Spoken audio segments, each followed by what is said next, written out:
Sindh progress committee पारां पाणी जे खोट ख़िलाफ़ ॾोकिरीअ में एहतजाजी मुज़ाहिरो। ॾोकिरीअ मां शहाबुद्दीन जतोई जी रिपोर्ट। सिंध प्रोग्रेस कमेटी पारां ॾोकिरीअ समेत सिंध में पाणी जे खोट ख़िलाफ़ सिंध प्रोग्रेस कमेटी अॻुवाणनि कामरेड गुलाब पीरज़ादो, कामरेड मुजीब पीरज़ादो, मुंतज़िर अबड़ो, आजिज़ सोलंकी, एडवोकेट इमदाद अली जोयो ऐं ॿियनि जी अॻुवाणीअ में एहतजाजी मुज़ाहिरो करे मीडिया सेंटर अॻियां धरणो हयो वियो।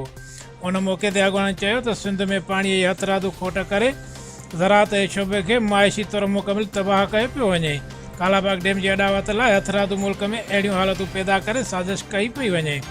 हिननि वधीक चयो त पाणीअ जे खोट सबबि सारियाले फ़सुल फटियनि खे पिणु सख़्तु नुक़सानु रसियो आहे। सिंध जे नंढे ज़मींदार ऐं हारियुनि खां पेट गुज़र जा वसीला खसिया पिया वञनि।